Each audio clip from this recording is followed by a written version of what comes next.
Well,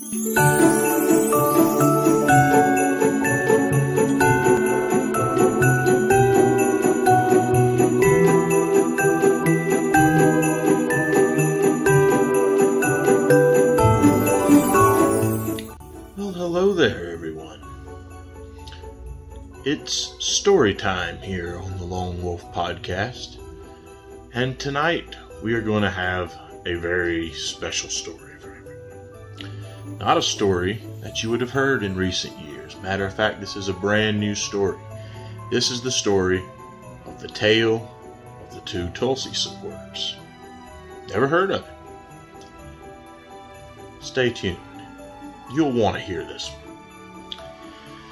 During the 2020 election cycle, and particularly during the primary season, there was this presidential candidate known as Tulsi Gabbard. To be respectful, Congresswoman Tulsi Gabbard.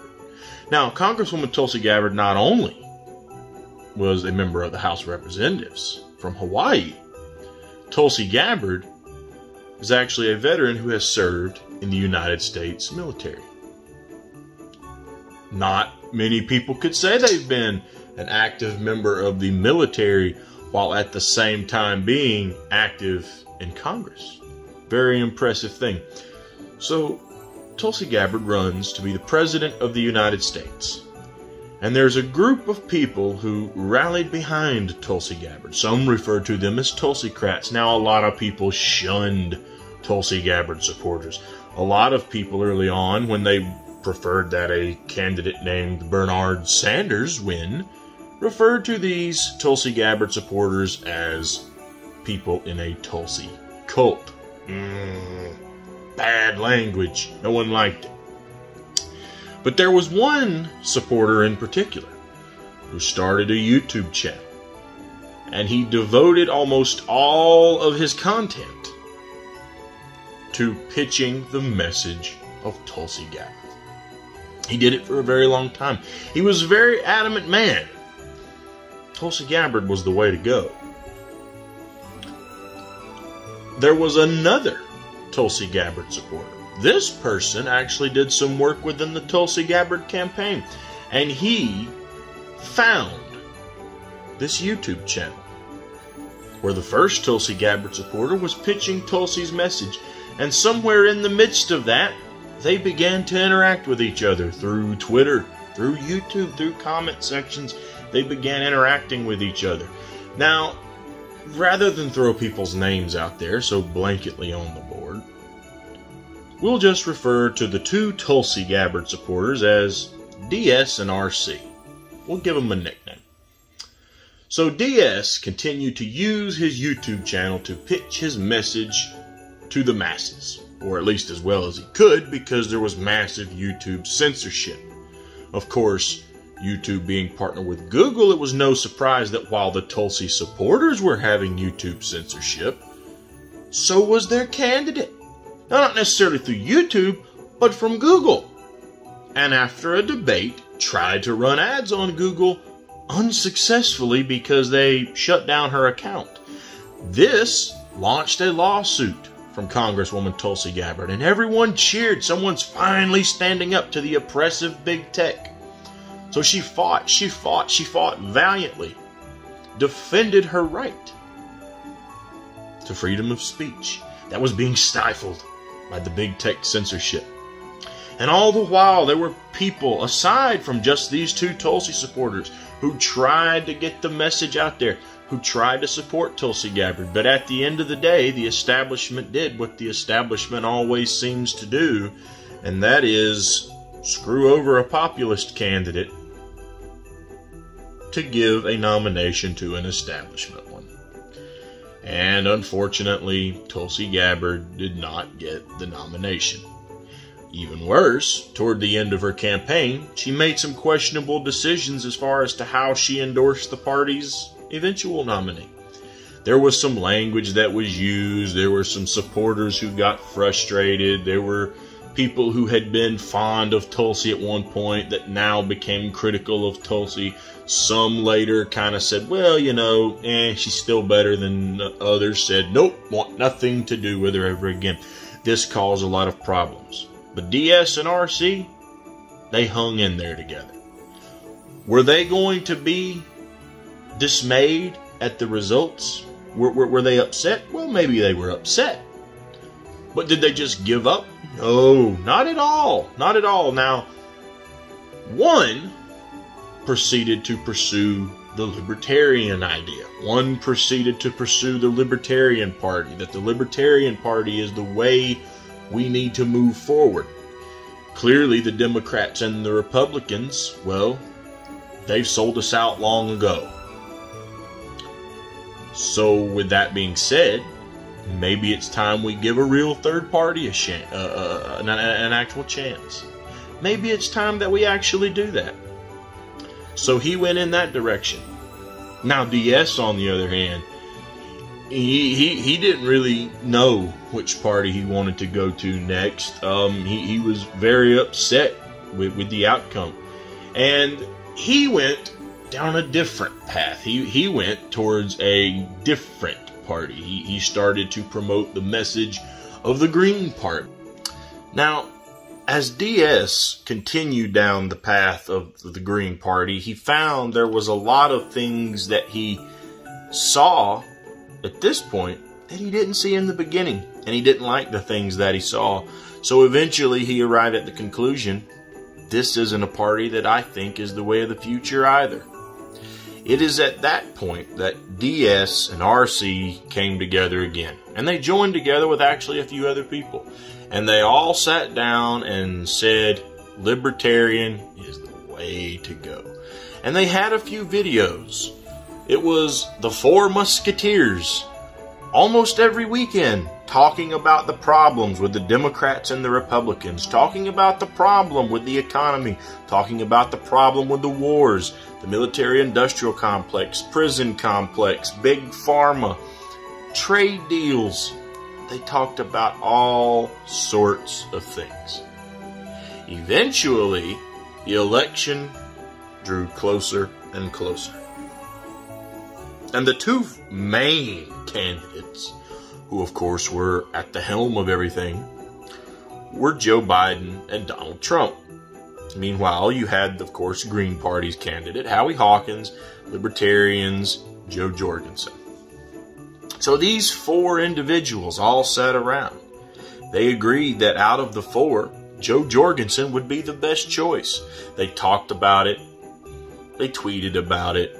They made videos about it.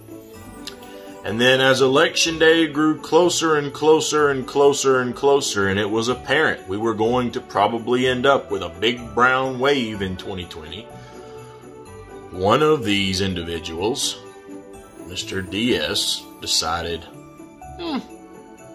I'm going to go vote for Donald Trump. Now, what is the irony of that particular decision? The irony is that, rewind the clocks back only by a couple of months, there were riots in the streets under President Trump. Were they caused directly by President Trump? Well, we could debate that. But the problem with the story is this. Only a few months before the election, DS was telling everyone we couldn't stand another 4 years of Donald Trump. That if we got Donald Trump again, the riots in the streets would be far worse than they are now. That it's terrible. Everything that you saw around you right now would only be worse. That his mouth is too big, his language is too harsh, he has no factor to be able to calm people down.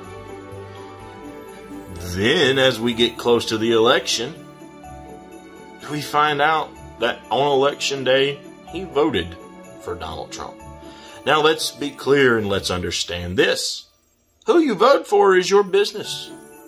There's no shame in voting for who you think is the best candidate, whether that be Joe Biden, whether that be Donald Trump, whether that be Howie Hawkins, Joe Jorgensen, Mark Charles, writing in Tulsi, or writing in Jesse Ventura.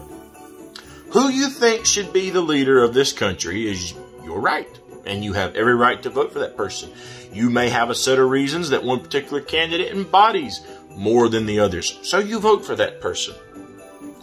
But there were some topics that were discussed in those 4 Musketeer meetings.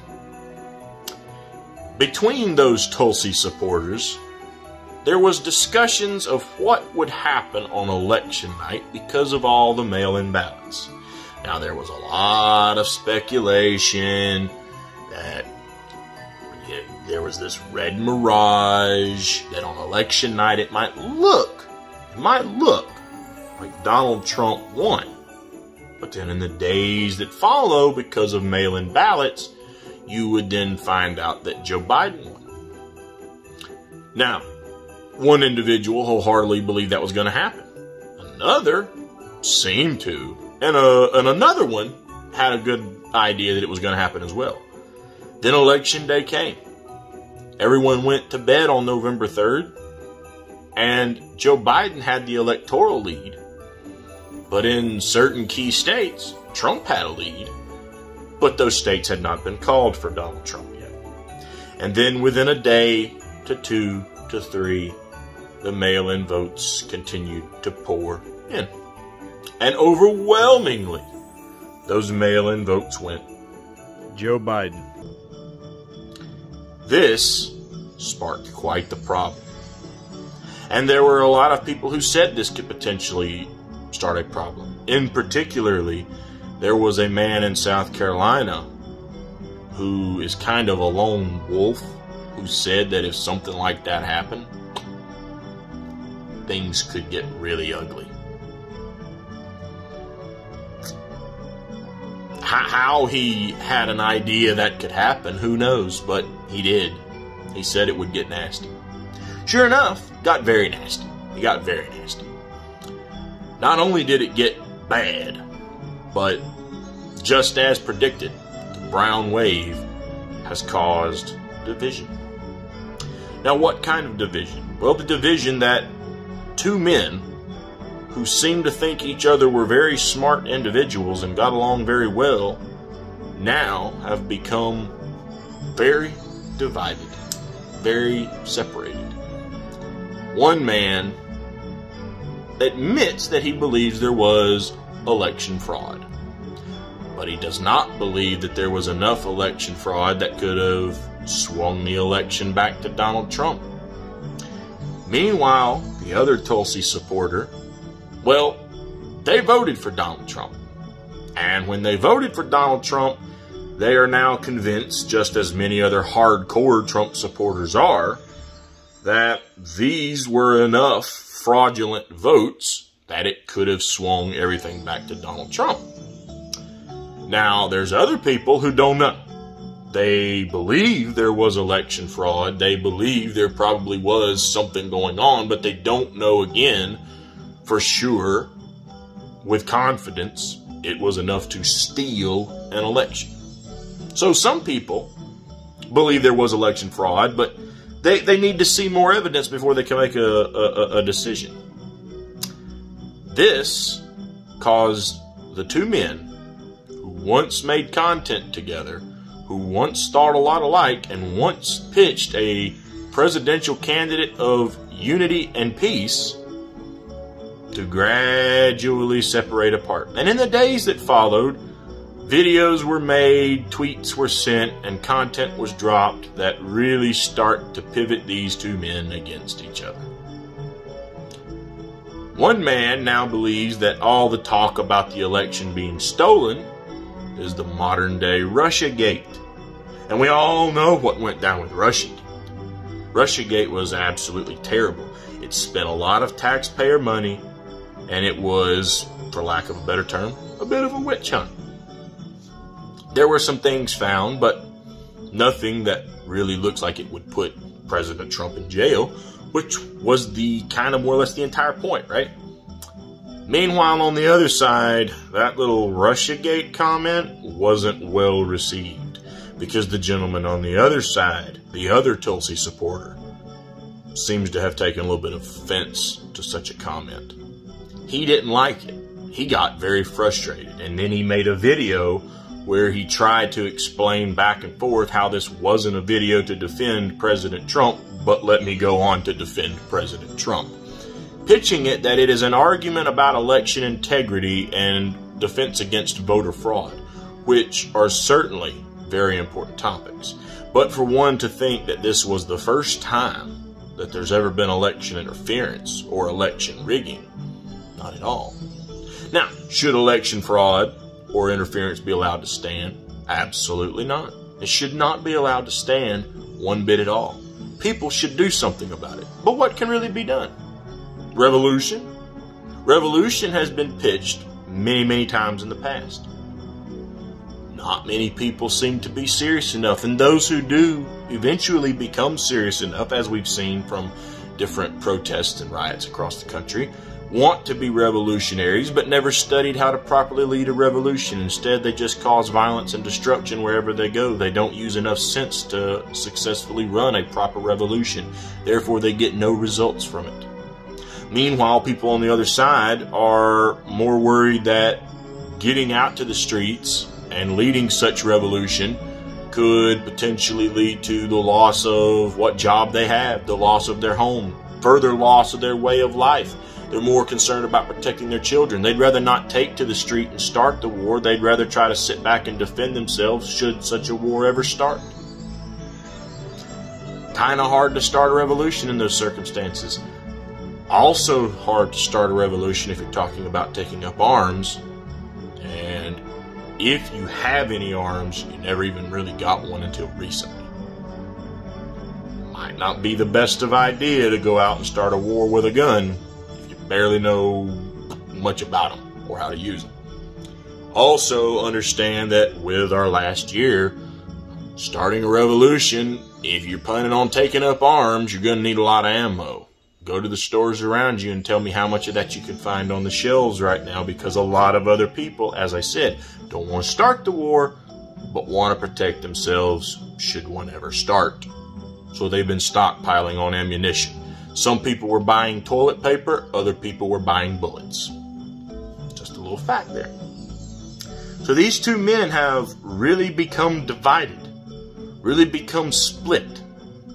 One believes that we should now, for the sake of election integrity, defend a party who themselves have arguably interfered in elections. For example, what would you call gerrymandering exactly? I love how that's being completely overlooked in the middle of all this.